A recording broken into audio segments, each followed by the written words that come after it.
Si vous regardez cette vidéo en ce moment et que vous êtes pris dans les ténèbres, enchaîné au diable, je vous demande de tout arrêter et d'écouter attentivement. Voyez-vous, on ne peut se cacher de Dieu. Aucune action faite en secret ne lui échappe. Ce que je vais partager avec vous n'est pas un divertissement. Ce n'est pas un simple témoignage. C'est un message sérieux de quelqu'un qui est passé de l'autre côté et qui est revenu avec un avertissement pour nous tous. Une femme, aujourd'hui âgée de 57 ans, a raconté une rencontre horrible, une expérience qui l'a menée jusqu'en enfer. Et ce qu'elle y a vu m'a bouleversé. J'ai entendu d'innombrables témoignages sur l'enfer. J'ai entendu des histoires, des rêves, des visions, mais celui-ci est particulièrement marquant. C'est cru, c'est réel, et il porte un message qui vous fera repenser votre vie. Un passage de son témoignage m'a vraiment pris au dépourvu. Elle affirme avoir vu l'âme de Jimmy Swaggart, un pasteur de renommée mondiale, en enfer. Et ce qu'il lui a dit là-bas ne ressemblait à rien de ce que j'avais entendu auparavant. Si vous vivez aux États-Unis ou ailleurs dans le monde, ceci est pour vous. Son message était clair et net. Il était urgent, déchirant et nécessaire. Je ne vais pas perdre de temps à développer ce message. Nous allons entrer directement dans le vif du sujet. Mais avant cela, si c'est la première fois que vous regardez une vidéo sur cette chaîne, merci du fond du cœur et que Dieu vous bénisse. Ne gardez pas ce message pour vous. Partagez-le. Envoyez-le à votre famille, à votre groupe religieux, à vos amis. Quelqu'un a besoin de l'entendre. Ce genre de message peut changer une âme. Il pourrait sauver une vie, peut-être même la vôtre. Et si vous avez déjà eu une vision, une révélation, une expérience de mort imminente, n'hésitez pas à en parler. Ne cachez pas ce que Dieu vous a donné. Mes coordonnées sont dans la description. Enregistrez-vous en train de partager votre histoire, en vidéo ou en audio, et envoyez-la. Si le Seigneur m'y autorise, je la publierai ici, comme celle-ci. Maintenant, je veux que vous écoutiez vraiment, non seulement avec vos oreilles, mais avec votre esprit. Ouvrez votre cœur pendant que je vous lis ce témoignage de notre sœur Margaret. Je m'appelle Margaret et j'aurai 57 ans en novembre. À mes frères et sœurs en Christ, je vais parler franchement. Je n'ai rien à cacher. Et à ceux qui lisent ceci, je demande, ne vous moquez pas de moi pour mes actes. Ne me jugez pas pour ce que j'ai vécu. Je me suis déjà abandonné à Jésus, et il m'a demandé de partager cette partie de ma vie afin que d'autres puissent entendre parler de sa miséricorde et de la façon dont il m'a tiré d'un trou que j'avais creusé de mes propres mains. Que m'est-il arrivé? C'était 2 jours avant le décès de Jimmy Swaggart. Et ce que j'ai vu a tout changé. C'est encore difficile d'en parler. C'était plus profond que je n'aurais jamais imaginé. Voyez-vous, je n'ai pas seulement péché.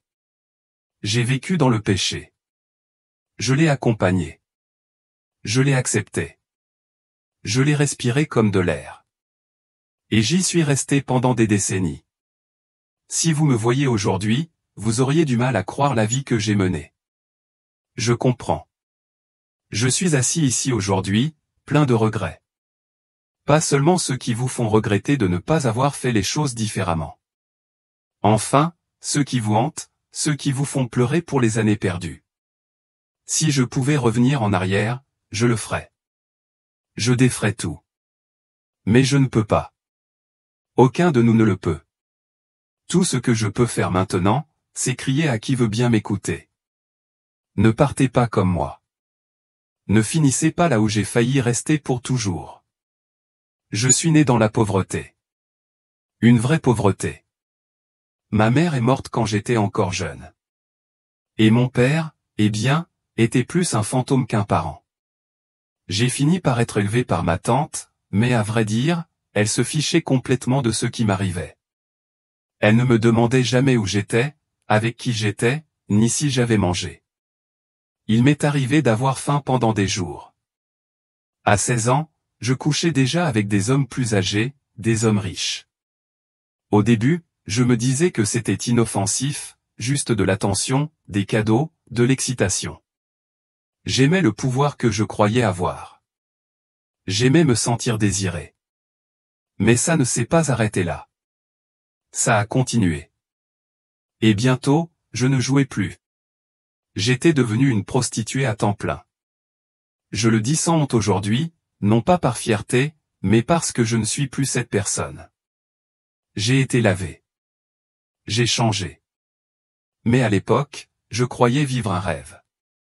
Ma meilleure vie, comme je l'appelais. J'avais des clients de toutes sortes. Des hommes mariés, des hommes riches, des jeunes hommes, des pasteurs, des inconnus. S'ils avaient de l'argent, je m'en fichais. Je me croyais intelligent. Je pensais avoir le contrôle. J'ai vécu dans des hôtels, porté des vêtements de luxe, conduit des voitures de luxe, voyagé où je voulais. Et l'argent, oh, il y en avait à profusion. Mais avec cet argent, il y avait quelque chose de plus sombre. J'ai eu tellement d'avortements que j'en ai perdu le compte. Parfois, je ne savais même pas qui était le père. J'allais à la clinique, je m'en occupais et je passais à autre chose comme ça.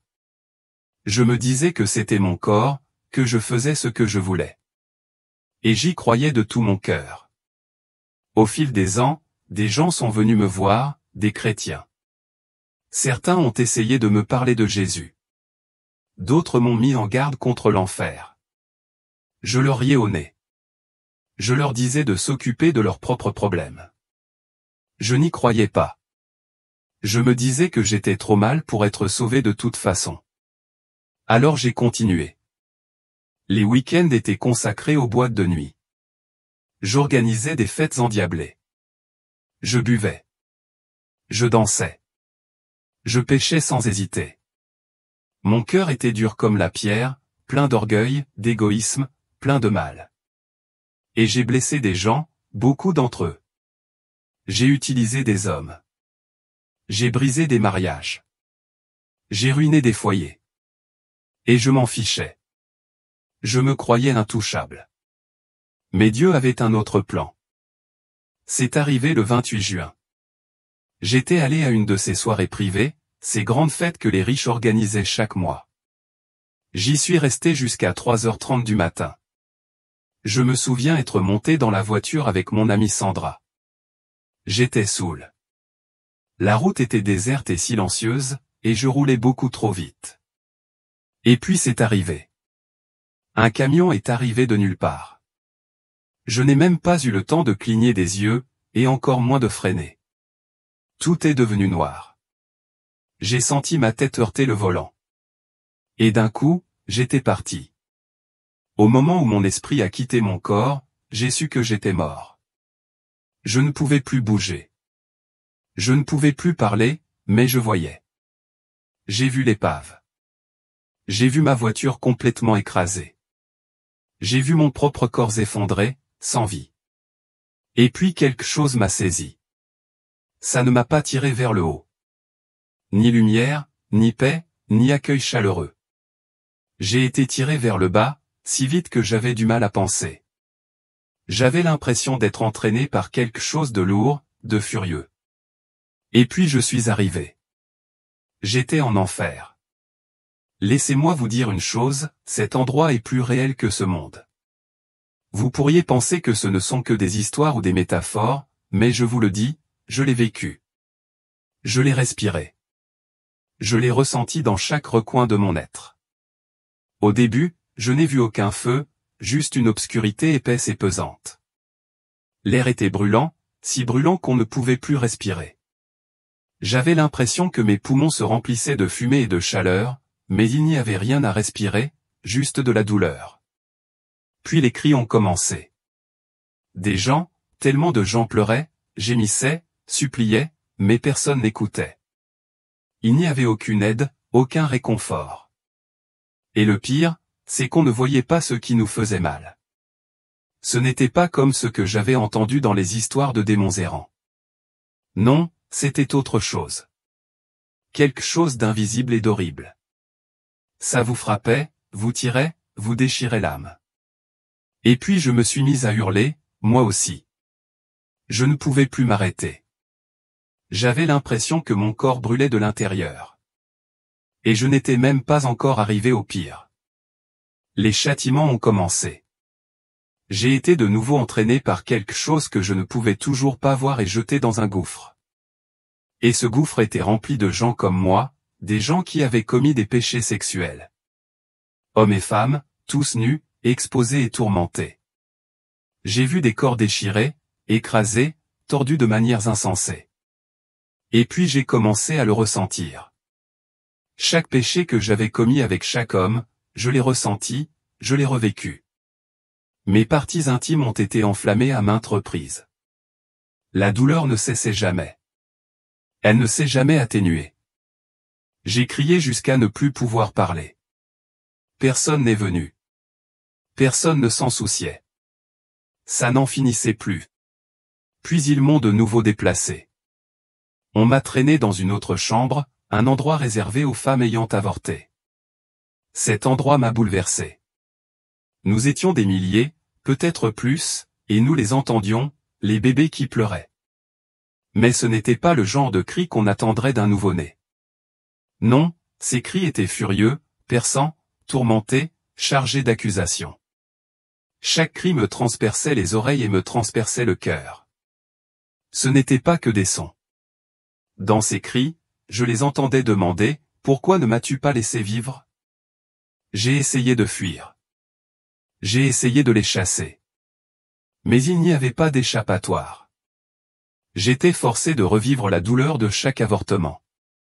Je la ressentais dans mon corps, mon ventre, mon ventre. Elle brûlait et me déchirait encore et encore, comme à chaque fois. Mais cette fois, j'ai ressenti la même chose qu'eux. Et vous savez quoi? Je n'essayais même plus de lutter.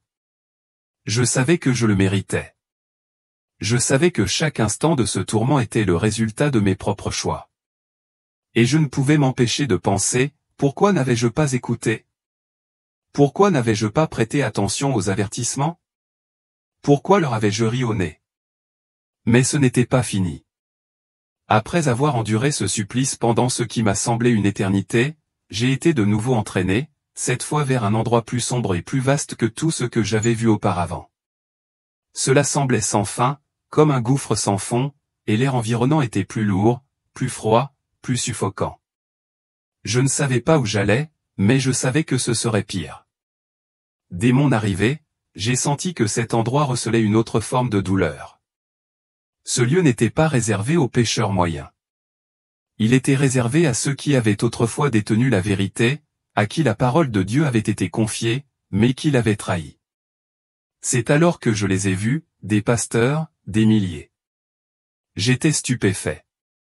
J'avais toujours cru que chaque prédicateur, chaque pasteur, chaque homme de Dieu serait au ciel à sa mort. C'est ce que je pensais. Mais j'avais tort. Terriblement tort. Ces pasteurs criaient plus fort que quiconque. Leurs cris n'étaient pas seulement dus à la douleur. Ils étaient aussi sous le choc, submergés par l'incrédulité. Ils ne s'attendaient pas à être là. Je les ai vus subir différentes tortures. Certains étaient enchaînés et fouettés avec des liens de feu brûlants. D'autres étaient pendus la tête en bas, tournoyés en cercles incessants. C'était horrible à voir. Mais en enfer, il n'y a personne pour avoir pitié de vous, personne pour vous expliquer, personne pour vous sauver. Puis mon regard fut attiré par quelque chose qui me bouleversa profondément. Un immense trou au centre de la pièce se mit à tourner comme une machine. Il tournoya violemment, produisant un bruit assourdissant, comme un grondement métallique. Puis, soudain, sans prévenir, quelqu'un fut projeté hors du trou, projeté dans les airs et atterrit non loin de là où je me trouvais. Son corps était suspendu dans les airs, enchaîné au poignet, comme un tribunal pénal en train de juger. Et c'est là que j'ai vu son visage. C'était Jimmy Swaggart. Je n'arrivais pas à y croire. Je l'avais vu prêcher à la télévision tant de fois au fil des ans. C'était une célébrité, quelqu'un qu'on admirait. Mais maintenant, il était là, enchaîné, à l'agonie. Il ne pleurait pas seulement, il saignait des yeux. D'épaisses gouttes de sang coulaient sur son visage. Le poids du chagrin qui pesait sur lui était insupportable. Toute son expression exprimait le regret, un regret profond et douloureux. Il tourna son visage vers moi et parla. Sa voix était brisée mais claire. Et dites-leur, dit-il, dites à mes collègues pasteurs américains d'arrêter de jouer avec Dieu. Arrêtez de mentir aux gens. Arrêtez de cacher le péché derrière la chair. Il marqua une pause, tremblant tandis que des larmes de sang continuaient de couler. Je pensais atteindre le paradis. J'y croyais sincèrement. Mais dès ma mort, j'ai été entraîné ici. Tout ce que j'essayais de cacher a été révélé. La luxure, l'adultère, la tromperie, tout était exposé à mes yeux. Rien n'a été dissimulé. Je restais là, figé, incapable de réagir. Il avait l'air si anéanti, si désespéré. Il implora Dieu à haute voix, « S'il te plaît, laisse-moi rentrer. Laisse-moi les prévenir.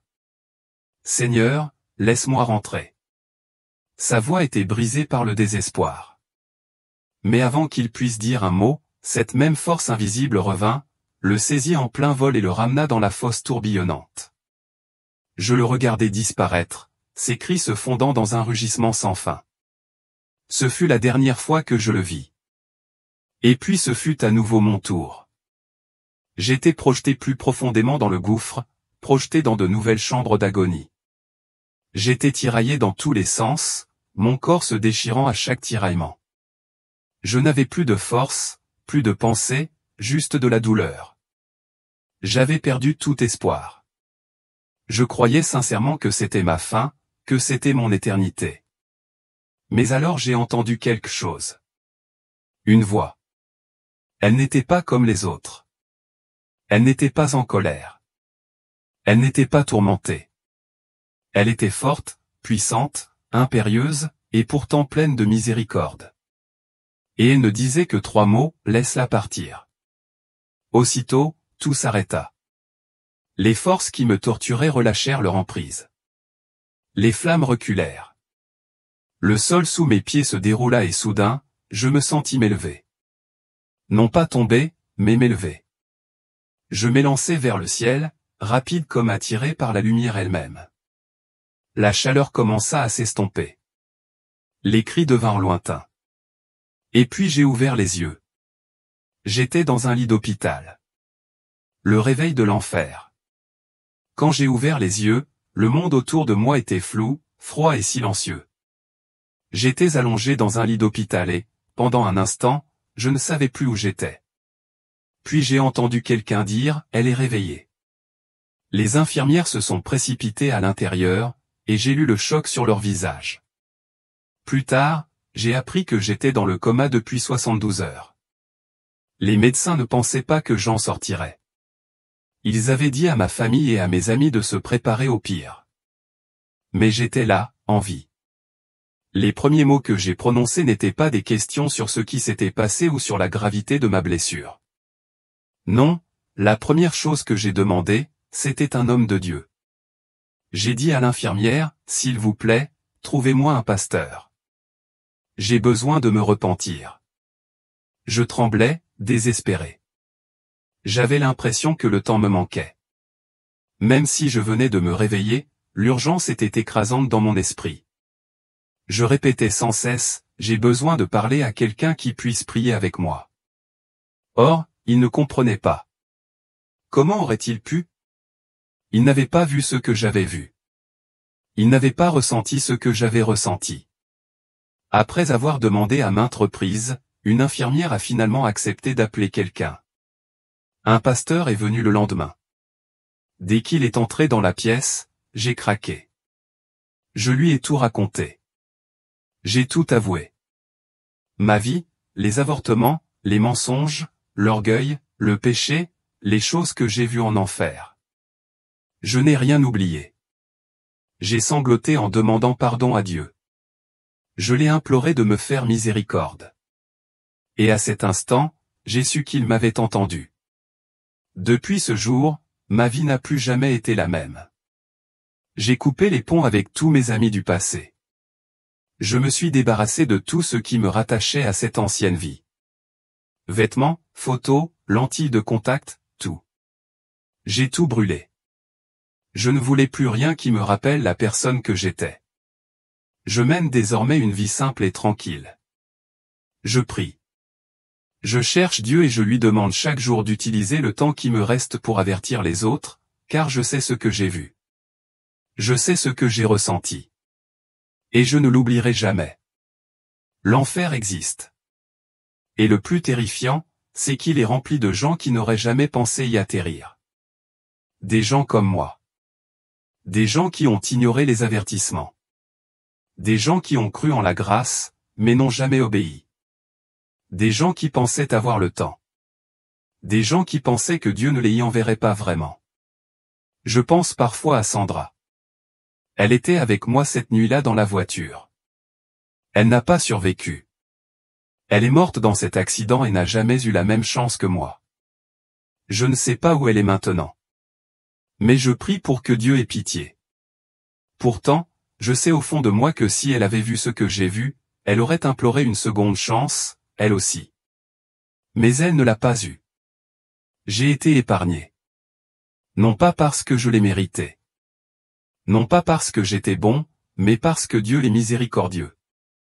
S'il a pu sauver quelqu'un comme moi, il peut sauver n'importe qui. Mais seulement s'ils se repentent de leurs péchés. Car une fois que ton âme quitte ton corps, c'est fini. Il n'y a pas de retour en arrière. Pas de deuxième essai, pas de marchandage. Voilà mon histoire, Joseph. Je te prie de ne jamais l'oublier. Et je t'en supplie, raconte-la aux autres.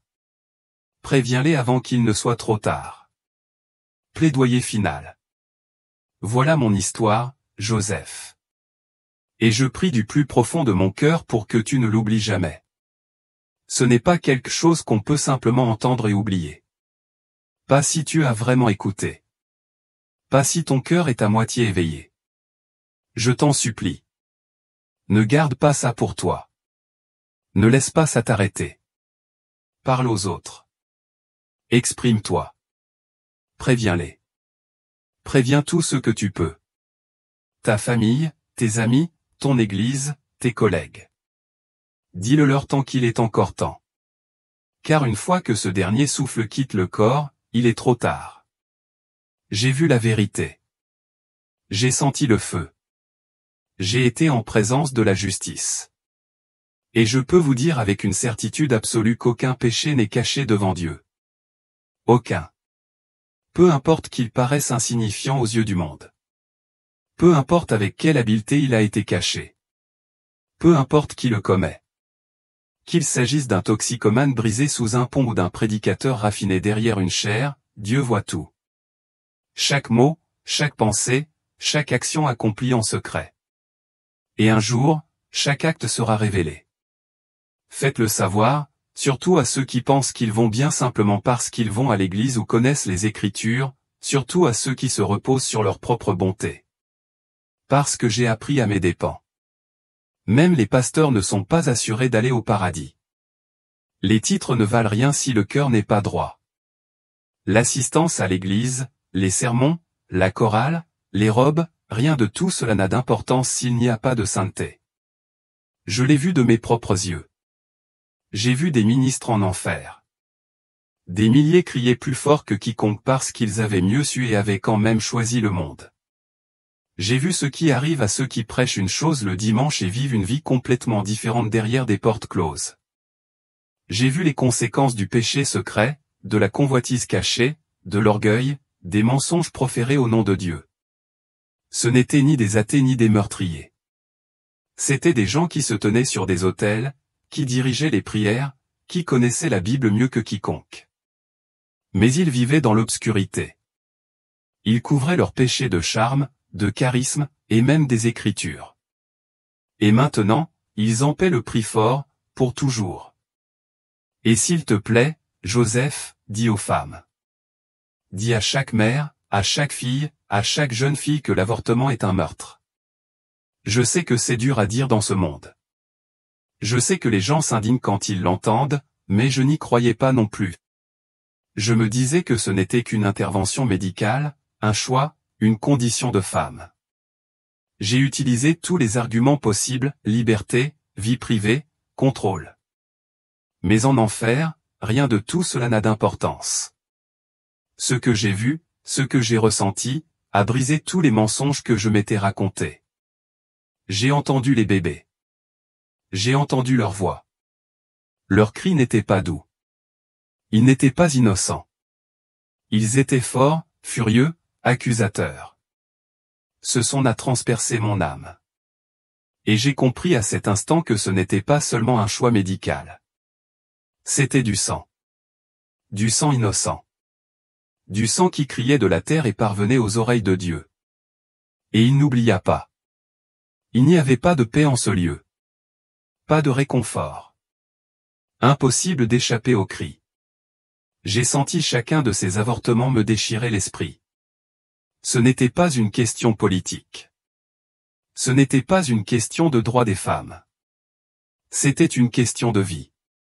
C'était un meurtre. Et le jugement était insupportable. Dis-leur tout, Joseph. Dis-leur que les plaisirs de ce monde ne valent pas le prix de l'éternité. Cette vie que je croyais belle autrefois, l'argent, les voyages, les vêtements, le pouvoir, l'attention n'était qu'une façade, un piège, un mensonge soigneusement appâté, tout droit sorti des profondeurs de l'enfer. Je pensais avoir le contrôle. Je pensais être intelligent, mais j'étais aveugle. Je n'ai même pas réalisé que je marchais vers la destruction avant qu'il ne soit presque trop tard. Le diable habille le péché de soi. Il enveloppe les chaînes d'or, mais cela reste de l'esclavage. Cela mène toujours à la mort. Quelques jours après mon réveil à l'hôpital, j'ai appris le décès de Jimmy Swaggart. Quand j'ai appris la nouvelle, j'ai pleuré. J'ai pleuré toute la journée. Je ne savais pas expliquer pourquoi exactement. C'était comme si quelque chose au plus profond de mon être s'était brisé. Je ne savais pas quoi en penser. Était-il possible que ce que j'avais vu en enfer se soit produit avant même que le monde ne sache sa mort? Se pouvait-il que Dieu m'ait permis d'assister à son destin avant même qu'il ne soit mort? Je l'ignore. Je ne le saurai peut-être jamais. Seul Dieu le sait. Mais je sais une chose. J'étais presque perdu à jamais. J'étais au bord du gouffre. Un instant de plus et j'aurais disparu, privé de miséricorde, privé d'espoir. Mais Dieu, dans son inconcevable miséricorde, a dit non. Il a tendu la main vers la mort et m'a ramené. Non pas parce que je le méritais, non pas parce que j'étais spécial, mais simplement parce qu'il est miséricordieux. Parce qu'il voulait que je parle, que je témoigne, que je sois une voix pour ceux qui ont encore du temps, que je sois un avertissement vivant. Je suis ici aujourd'hui grâce à cette miséricorde. Et je ne la prends pas à la légère. S'il a pu atteindre quelqu'un comme moi, une femme qui s'était enfoncée si profondément dans le péché qu'elle avait oublié ce que cela signifiait de ressentir, alors il peut atteindre n'importe qui. N'importe qui. Mais le hic, c'est qu'il faut venir à lui tant qu'on est encore en vie. Il faut le choisir tant qu'on a encore du souffle. Car une fois passé de l'autre côté, c'est fait. La décision est prise. Il n'y a pas de retour en arrière. Pas de changement de camp. Pas de supplication pour une dernière chance. On m'a donné une seconde chance. Mais la plupart des gens ne l'ont pas. Alors, s'il te plaît, Joseph, s'il te plaît, à quiconque lit ceci, n'attends pas. Ne joue pas avec ton éternité. Tourne-toi vers Jésus tant que la porte est encore ouverte. Si tu es encore là, si tu lis encore ceci, alors peut-être, juste peut-être. L'appel urgent. Dieu vous tend une fois de plus la main. C'est peut-être votre moment. Car ce que vous venez de lire n'est pas seulement une histoire. C'est un signal d'alarme. Et il ne vous a pas été donné pour vous terrifier. Il vous a été donné pour vous sauver. Voyez-vous, le témoignage de Margaret n'était pas maquillé. Il n'était pas répété. Il n'était pas exagéré par émotion. C'était un cri venu du bord de l'enfer. Un cri de quelqu'un qui a failli être enfermé dans le feu éternel, quelqu'un qui a goûté à ce que ressent le jugement et qui a survécu d'une manière ou d'une autre pour en parler. Vous rendez-vous compte à quel point c'est rare, à quel point c'est grave. Elle n'était pas une prédicatrice. Elle n'était pas une prophétesse. C'était une femme brisée, vivant dans la rébellion, comme tant de gens aujourd'hui. Pourtant, Dieu, dans sa miséricorde, est intervenu jusqu'à la mort et l'a ramené à la vie. Mais tout le monde n'a pas cette chance. Son amie Sandra, non. Ils étaient dans la même voiture, sur la même route, ivres de la même fête, vivant le même style de vie. Mais Sandra n'est jamais revenue. Elle est morte dans son péché et n'a jamais pu se repentir, ni se confesser, ni avoir le temps de reconsidérer sa situation. Il n'y avait pas de lit d'hôpital, pas de voix d'en haut, pas de seconde chance. Vous comprenez à quel point c'est déprimant. Margaret n'a pas été sauvée parce qu'elle était bonne. Elle n'a pas été sauvée parce qu'elle était meilleure que Sandra. Elle a été sauvée parce que Dieu voulait que quelqu'un revienne témoigner, non pas pour condamner le monde, mais pour l'avertir. Cet avertissement s'adresse à vous maintenant. Écoutez-moi. Si vous vivez dans le péché, si vous vous aventurez dans les ténèbres, si vous jouez avec Dieu, si vous cachez des choses que personne d'autre ne voit, vous devez vous repentir. Pas la semaine prochaine. Pas quand la vie se calmera. Pas quand l'Église fera un nouvel appel à l'autel. Tu dois te repentir aujourd'hui, car demain n'est pas promis.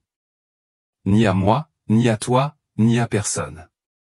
Combien de personnes ont dit, je me réconcilierai avec Dieu plus tard? Combien ont pensé à un week-end de plus, une relation de plus, une solution de plus? J'arrêterai là. Mais leur vie est alors écourtée et ils entrent dans un avenir auquel ils ne s'étaient jamais préparés. L'enfer est rempli de gens qui prévoient de se repentir plus tard. Alors, je te demande de tout mon cœur, n'attends pas. N'endurcissez pas votre cœur. Ne considérez pas cela comme un simple message religieux, car c'est une question de vie ou de mort. Vous pensez peut-être être allé trop loin. Margaret le pensait aussi. Elle croyait que ses péchés étaient trop profonds, trop vils pour être pardonnés. Elle a avorté sans même s'en souvenir. Elle a détruit des mariages. Elle s'est moquée des chrétiens. Elle riait à l'idée de l'enfer. Et pourtant, Dieu lui a fait miséricorde. S'il peut lui pardonner, il peut vous pardonner. Mais seulement si tu viens à lui tant qu'il te reste encore du souffle. Tu ne peux pas attendre d'être sur ton lit de mort. Vous n'aurez peut-être jamais de lit de mort. Maintenant, parlons honnêtement de l'Église, du peuple de Dieu, de ceux qui portent le titre de pasteur, ministre, évangéliste, prophète, chef de culte. Margaret a vu des milliers de pasteurs en enfer. Imaginez. C'étaient des gens qui connaissaient les Écritures, qui montaient sur scène, qui guidaient les autres dans la prière. Et pourtant, ils étaient perdus. Pourquoi? Parce qu'ils vivaient d'une manière en public et d'une autre en privé. Parce qu'ils cachaient le péché derrière des sermons, parce qu'ils se souciaient plus de leur réputation que de la justice, parce qu'ils pensaient que Dieu ne les exposerait pas. Mais il l'a fait, et il le fera. Elle vit Jimmy Swaggart enchaîné dans le tourment, implorant une seconde chance, implorant de revenir et d'avertir les autres, le visage couvert de larmes de sang, le poids de ses péchés cachés l'entraînant dans le désespoir. Il pensait qu'il irait au paradis. Il pensait que son ministère couvrirait ses compromissions privées.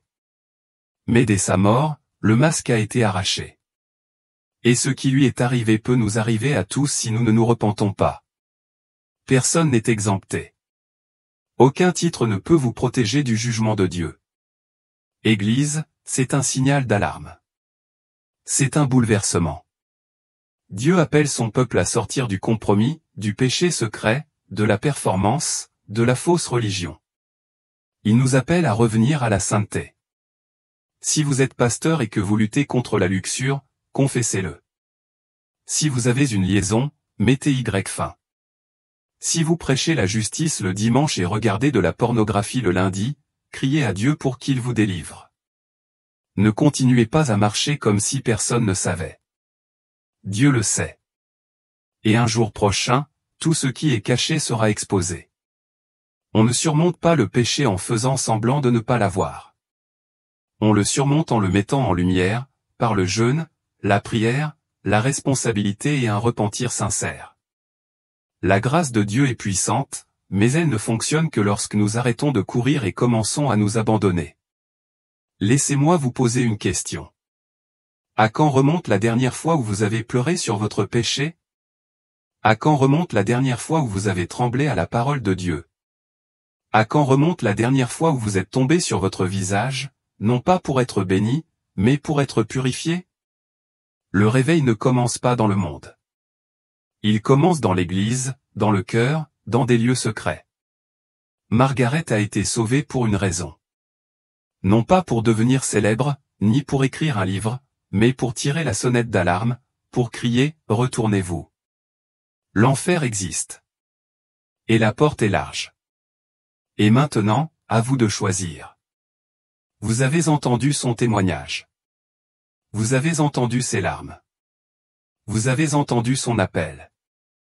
Que allez-vous en faire? Vas-tu continuer à faire défiler les pages?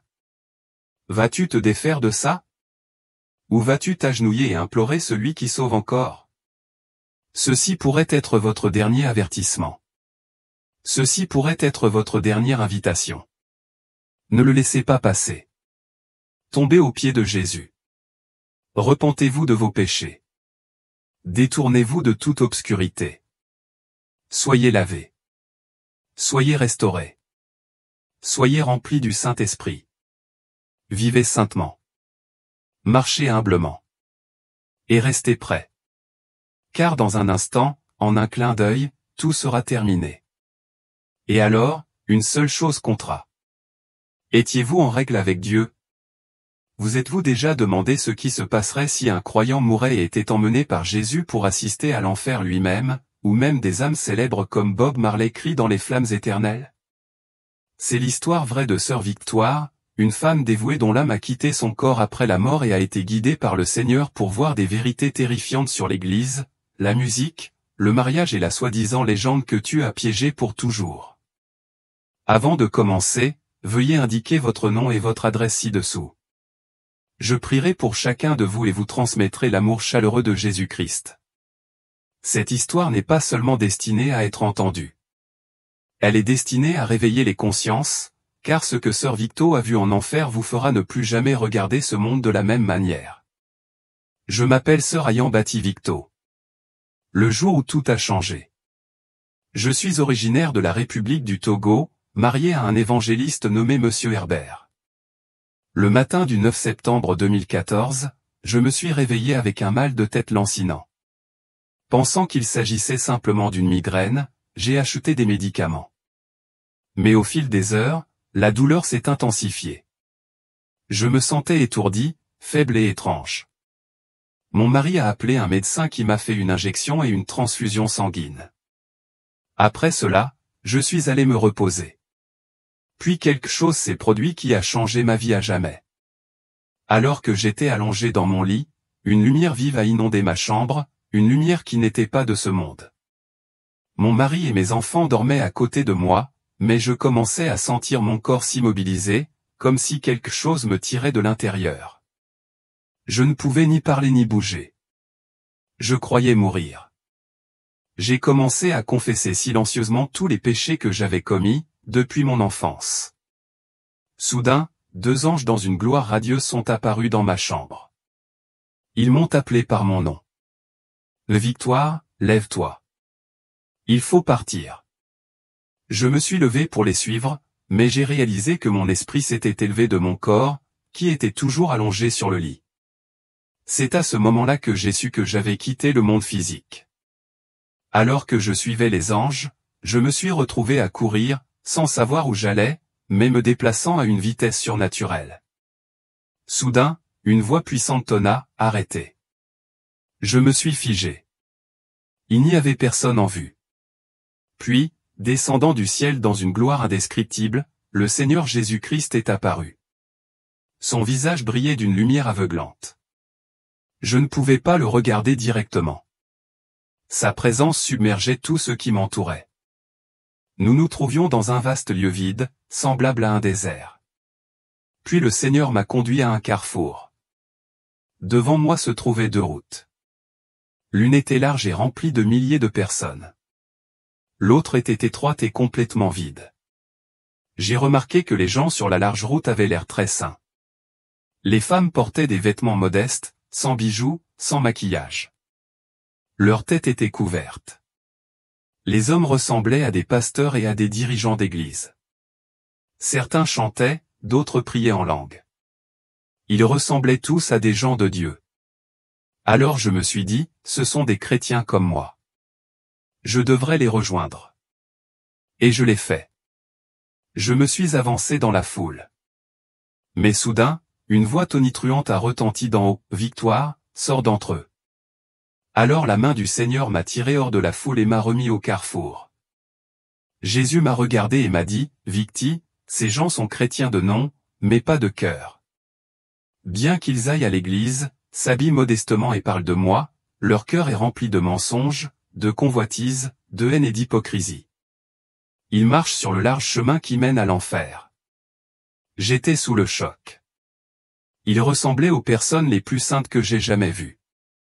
Puis le Seigneur m'a demandé de regarder à nouveau la route large. J'ai vu quelque chose d'étrange. L'esprit derrière le football. Des gens jouent au football, ce que certains d'entre vous appellent le soccer. Certains s'entraînaient. D'autres tenaient des ballons de football.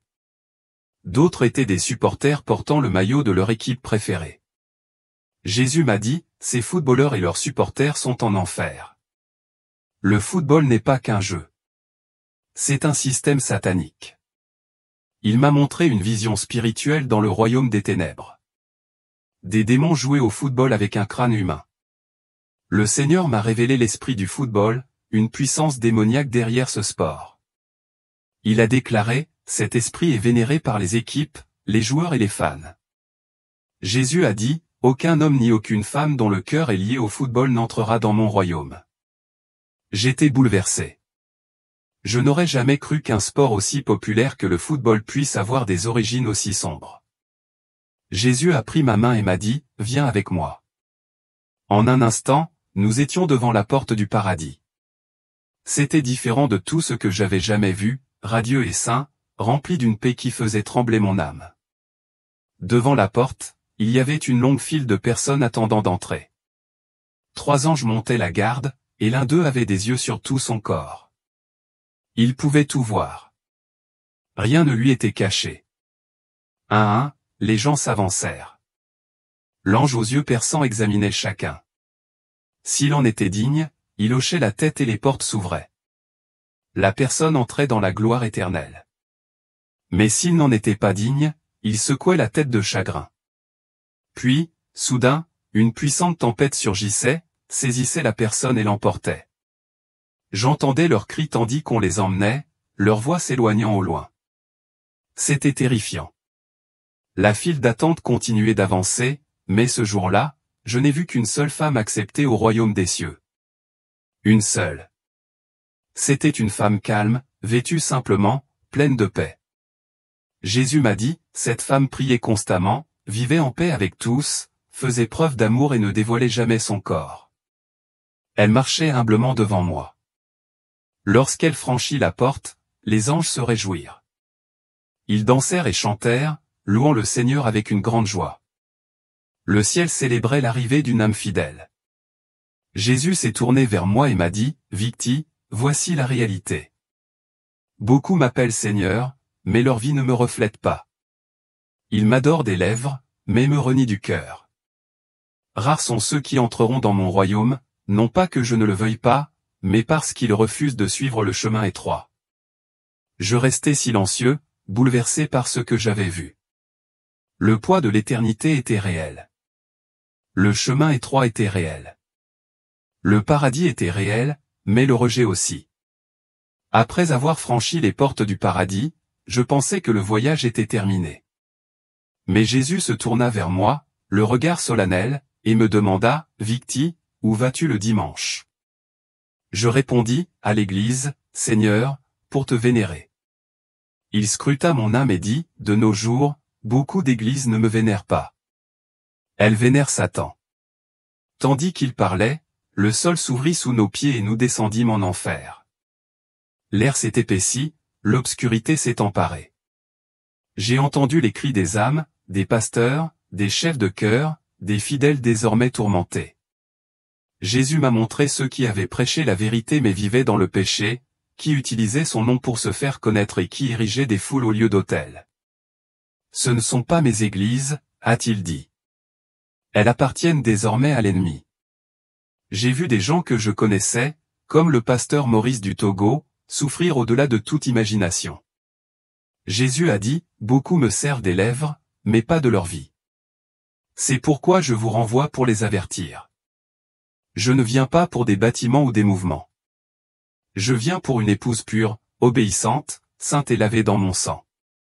Nous avons donc continué à nous enfoncer dans les ténèbres, où des vérités encore plus terrifiantes nous attendaient.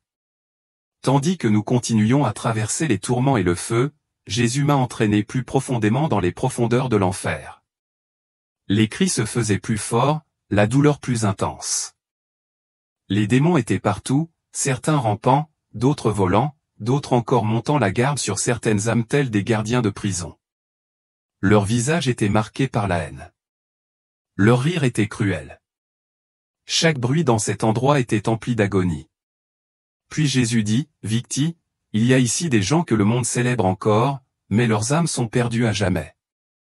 Laisse-moi te montrer. » Nous arrivâmes à une fosse obscure, et à l'intérieur se trouvait un homme qui dansait. Ses mouvements étaient sauvages, torturés et mécaniques, comme s'il était contraint. J'ai regardé de plus près et je l'ai reconnu. « Seigneur, est-ce Michael Jackson ?» demandai-je. Jésus acquiesça. « Oui, c'est lui. » Il était toujours vêtu comme le monde se souvient de lui, au chapeau, gants, vêtements scintillants, mais sa peau était maintenant brûlée et déchirée. Chaque fois qu'il essayait d'arrêter de danser, des démons se précipitaient sur lui avec des fouets de feu et le forçaient à continuer. Il a crié, à l'aide. « Arrêtez de jouer ma musique. Dites au monde que je souffre ici. Dites-leur que mes chansons attirent les gens ici. » J'ai pleuré. Jésus a dit qu'il était un agent des ténèbres. Sa musique n'était pas que de la musique. C'était une influence spirituelle. Elle ouvrait les portes à la rébellion, à la luxure, à l'orgueil et à la sorcellerie. Même aujourd'hui, beaucoup de mes enfants dansent encore sur sa musique. Ils la jouent chez eux et dans leurs églises, et ils ne connaissent pas l'âme qui se cache derrière ce son. Puis Jésus m'emmena dans une autre pièce. À l'intérieur se trouvait un homme aux dreadlocks, enchaîné, qui pleurait amèrement. « Seigneur, demandai-je, qui est-ce » Jésus répondit, « C'est Bob Marley. » Bob nous regarda et s'écria, « Je n'ai jamais cru en toi, Jésus. On m'a dit que j'étais Dieu. On m'a dit que j'accomplissais une prophétie. Mais j'ai été trompé. Allez avertir les Rastafari. Dites-leur de se couper les cheveux, de croire en Jésus, le véritable Sauveur. Dites-leur de ne pas me suivre, car je suis perdu. » Il tomba à terre en hurlant de désespoir. Jésus a dit, « Chaque année, le jour de sa mort, le 11 mai, les gens se rassemblent pour le célébrer. Ils portent son image. Ils citent ses paroles comme si elles étaient divines, mais ils honorent une âme éternellement condamnée. Ceux qui vénèrent sa mémoire, ceux qui l'appellent prophète, suivent le même chemin que lui, et s'ils ne se repentent pas, ils finiront ici. » J'ai ressenti un poids inexplicable dans mon cœur. Ces personnes étaient idolâtrées par des millions de personnes, des chanteurs, des icônes, des légendes. Mais ici, dans l'éternité, elles n'avaient aucune gloire, seulement du chagrin, que des regrets. Jésus m'a regardé et m'a dit, « Dis-leur que je ne partage pas ma gloire avec les idoles. Je ne rivalise pas avec les célébrités. Mon peuple doit choisir entre moi et eux, la lumière ou les ténèbres, la vérité ou la popularité. » Puis il a ajouté avec autorité, « Je suis le Seigneur. Je ne suis ni un symbole, ni un chant, ni une statue.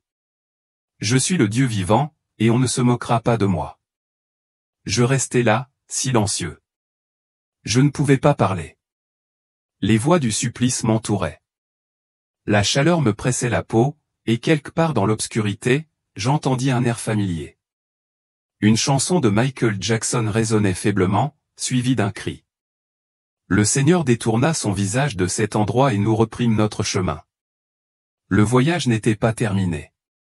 Il voulait que je voie davantage.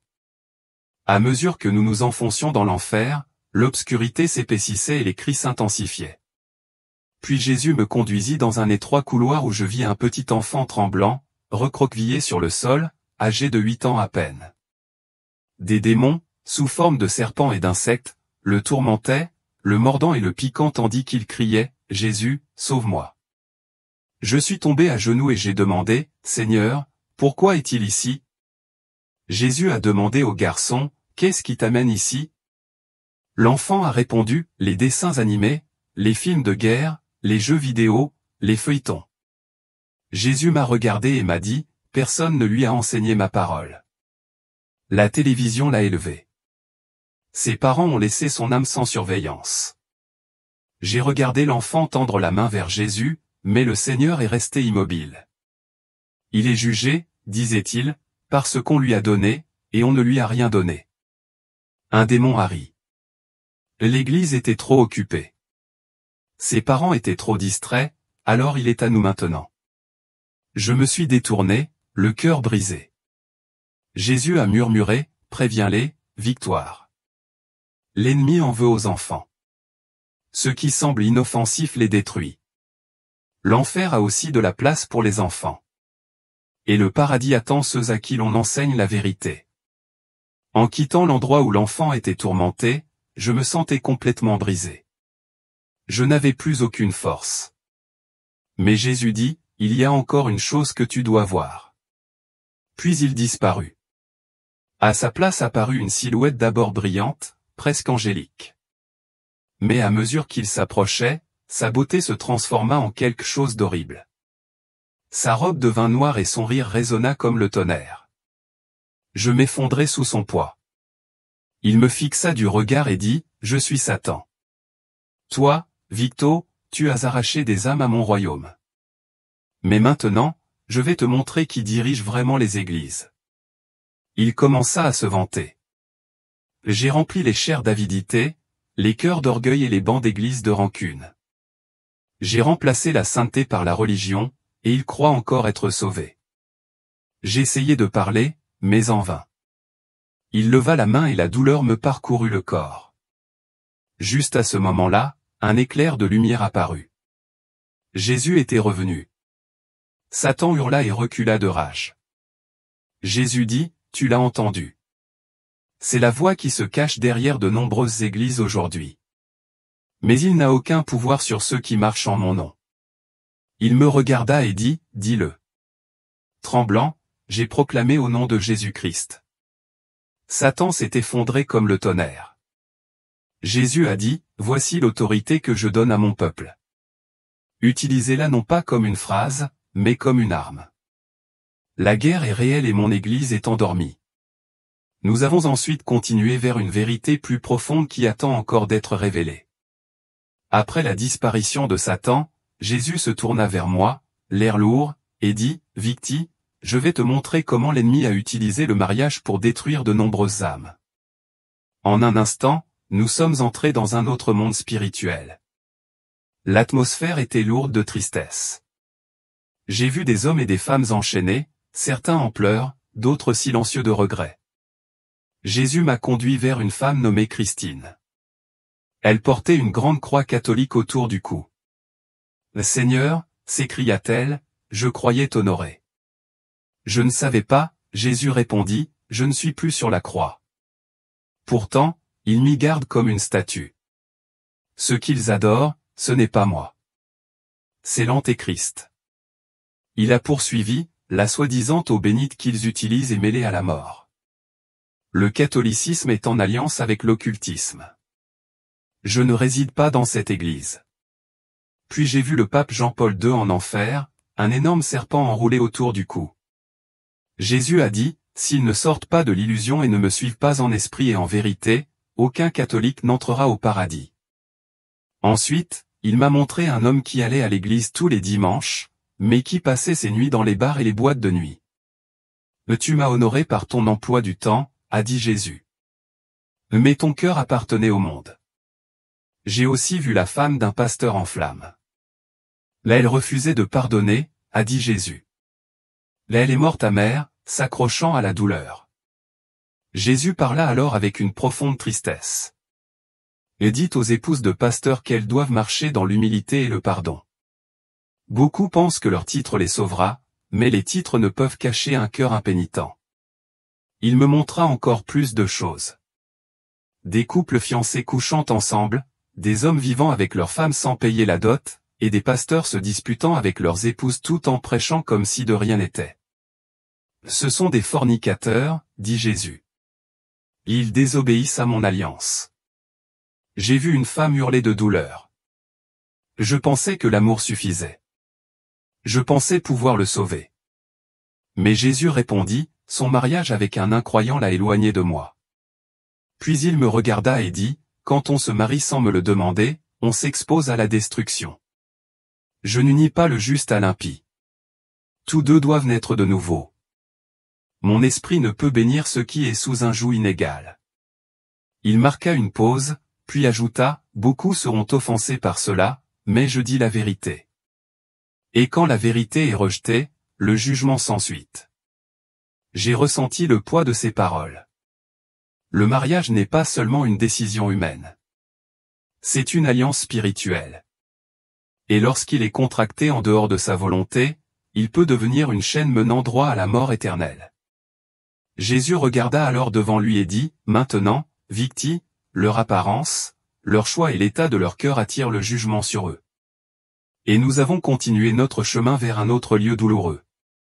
Nous sommes entrés dans un endroit qui semblait plus calme que le reste de l'enfer, mais non moins terrifiant. C'était plus sombre, plus pesant. Je sentais quelque chose de différent dans l'air. Ce n'était pas le chaos de la violence ou du blasphème comme dans les autres salles. Ici, je ressentais le poids de la vanité, de l'orgueil, de la séduction et d'une rébellion cachée. Jésus s'est tourné vers moi et m'a dit, Victi, c'est ici que beaucoup de mes filles finissent. Tu dois parler avec assurance. N'aie pas peur. Devant nous sont apparues d'innombrables femmes, toutes enchaînées, certaines pleurant, d'autres criant, d'autres se griffant le visage de regret.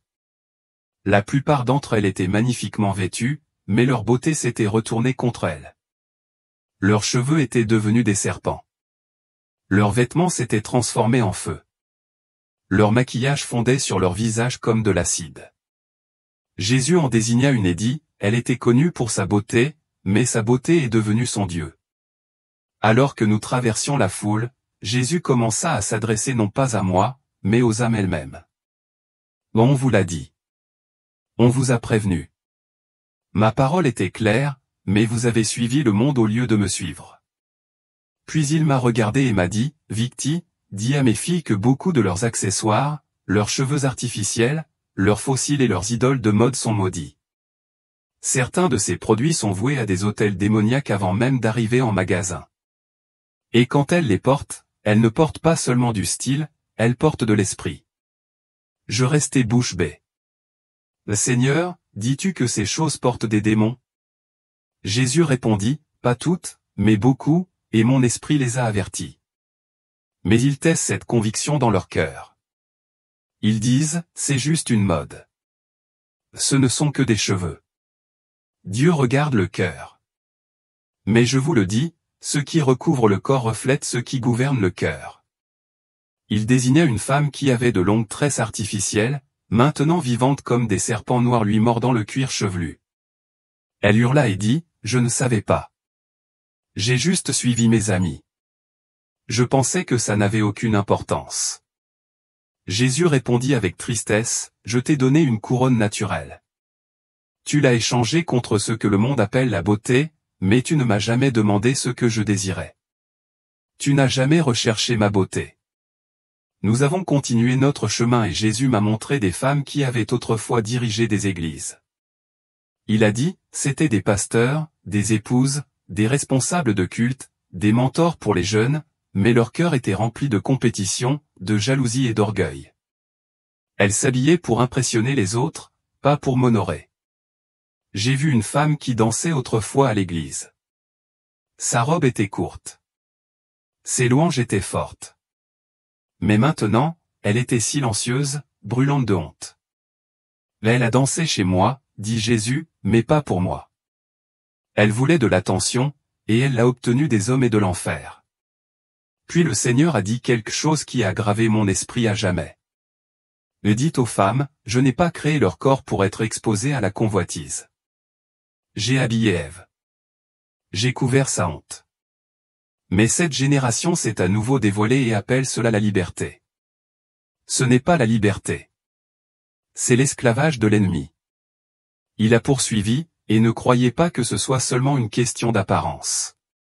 Beaucoup de femmes s'habillent modestement en apparence, mais leur cœur est rempli d'amertume, d'orgueil et de commérage. Elles portent de longues jupes mais nourrissent de la rancune. Elles se couvrent la tête, mais exposent leur sœur à la critique et à la calomnie. J'ai pleuré. Jésus a dit, dis-leur de veiller sur leur cœur. Ce qui souille, ce n'est pas seulement ce qui entre dans le corps, mais ce qui sort du cœur. Je désire des femmes saintes intérieurement et extérieurement, qui marchent dans le pardon, l'humilité et l'amour. Puis il m'a regardé à nouveau. Dis-leur que l'enfer n'a pas été créé pour eux.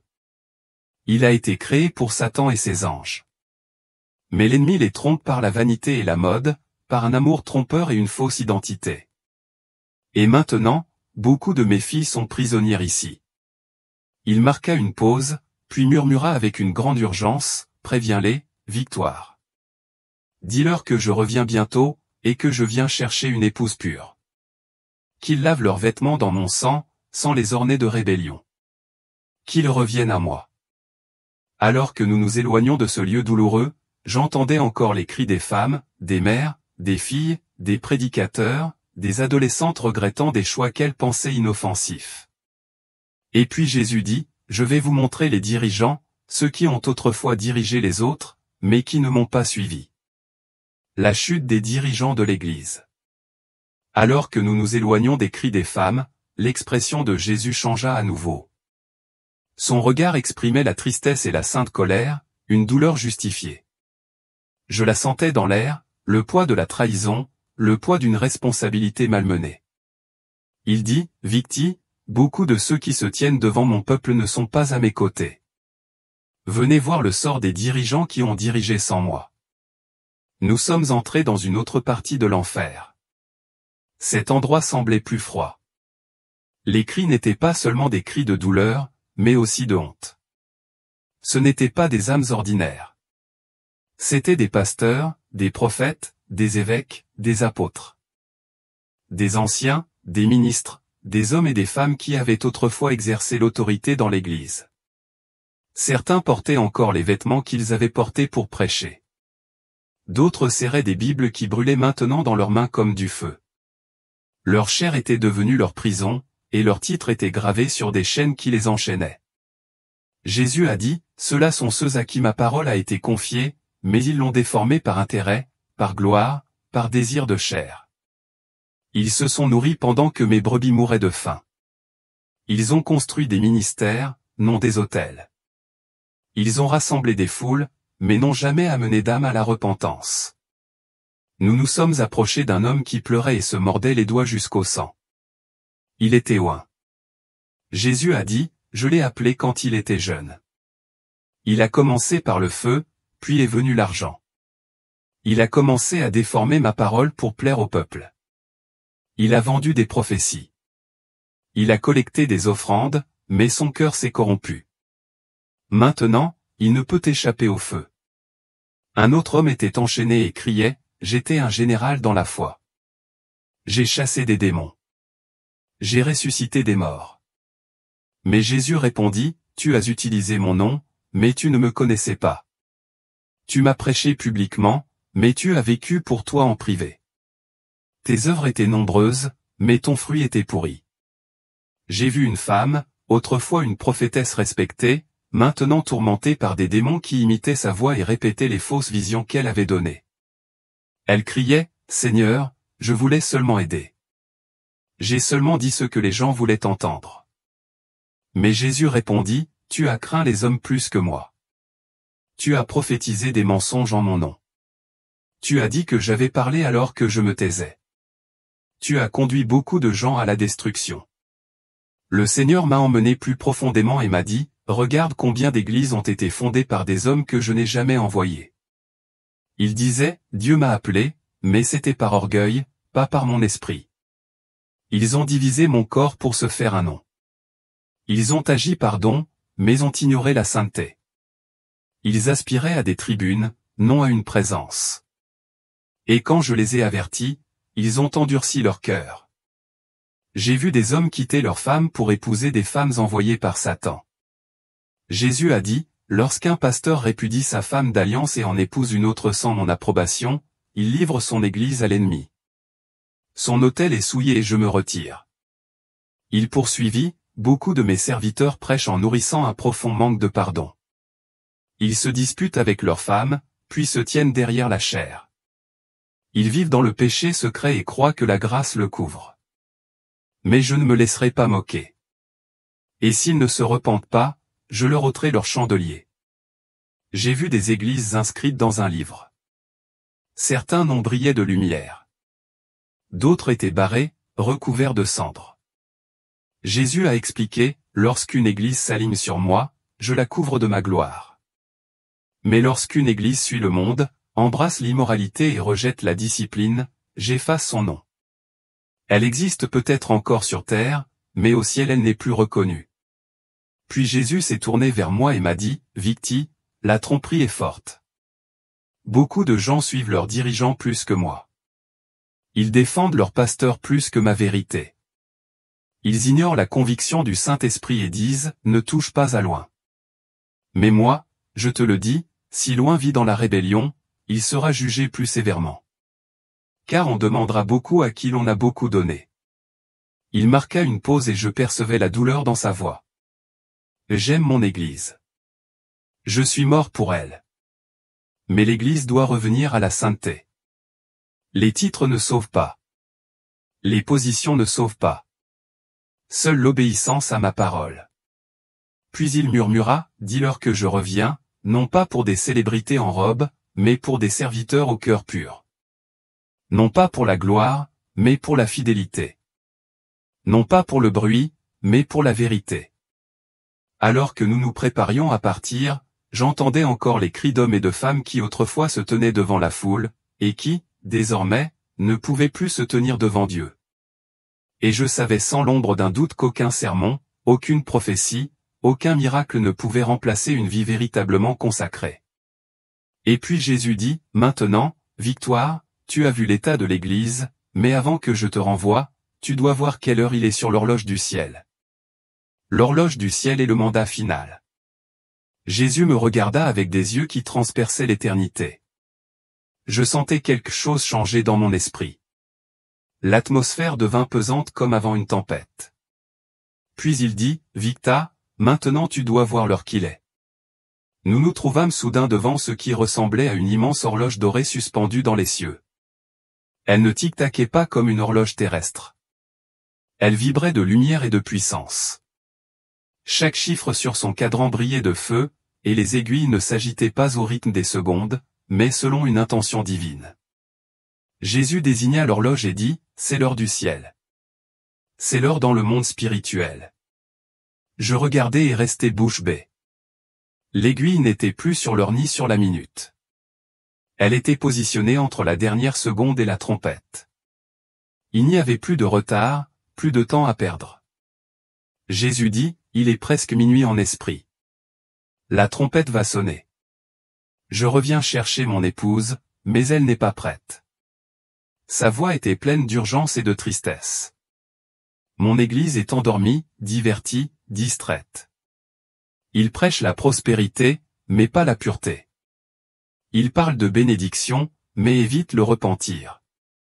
Ils craignent l'offense plus que le péché. Ils se préparent à une carrière et à des investissements, mais pas à l'éternité. Je restais là, tremblante, tandis que les aiguilles de l'horloge céleste brillaient de plus en plus fort. C'était à la fois terrifiant et glorieux. Puis Jésus tendit la main et toucha mon front. À cet instant, je sentis le poids des âmes, tel un flot de cœurs humains, se déverser dans mon esprit. J'éprouvais la douleur des enfants égarés, de la jeunesse prisonnière de la luxure, des églises bruyantes mais vides de vérité. Je suis tombé à genoux et j'ai crié, « Seigneur, que veux-tu que je fasse ?» Et Jésus a répondu, « Va les avertir. Dis au monde que je ne viens pas un jour, mais maintenant. Dis-leur de ne pas se préparer à la légère, mais de toute urgence. Dis à mon peuple de retourner à la prière, à la sainteté, au lieu secret où réside mon esprit. » Puis il dit, « Dis la vérité, même s'ils te haïssent. Proclamez ma parole, même s'ils te rejettent. On se moquera de toi, on te réduira au silence et on t'attaquera. Mais je serai avec toi. Je te défendrai. Et toute âme qui se repentira à cause de cette parole brillera comme un joyau sur ta couronne. » Il posa sa main sur ma poitrine et dit, « Tu retourneras dans ton corps. Tu te souviendras de tout. Cette expérience n'est pas pour toi seul. Elle est pour mon corps. Elle est pour les nations. » Puis il m'a regardé dans les yeux et a prononcé ces derniers mots qui résonneraient à jamais dans mon âme, « Dis-leur que je ne viens pas pour une église qui ressemble au monde.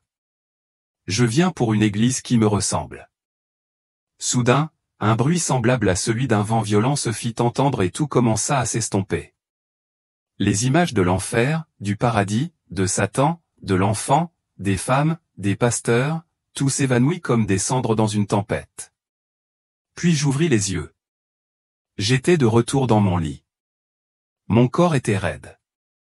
J'avais la tête qui battait fort. Mon mari et mes enfants m'entouraient, pleurant et priant. J'étais parti depuis des heures, mais mon âme avait voyagé bien au-delà du temps. Je les ai regardés, les larmes aux yeux, et j'ai murmuré, « Jésus revient. Nous ne sommes pas prêts. » Depuis ce jour, je ne suis plus la même. Je n'ai plus peur de l'homme. Je ne recherche plus de réconfort. Je vis uniquement pour prêcher ce qu'il m'a montré, pour avertir les tièdes, pour appeler les perdus et pour préparer l'épouse, car j'ai vu l'horloge du ciel et je sais quelle heure il est. Avant même que je puisse commencer à assimiler tout ce que le Seigneur m'avait révélé, il me regarda de nouveau et me dit, « Victi, tu n'es pas la seule à qui j'ai révélé ces choses. Il y en a d'autres, jeunes et vieux, que j'ai emmenés au-delà du voile pour leur faire découvrir la vérité que beaucoup refusent d'entendre. » Puis il murmura, « Écoute maintenant le témoignage d'un jeune garçon, un humble servant d'autel, dont j'ai emporté l'esprit dans l'éternité, où il a été témoin de ce que peu pouvaient imaginer, le destin d'un homme que le monde révérait.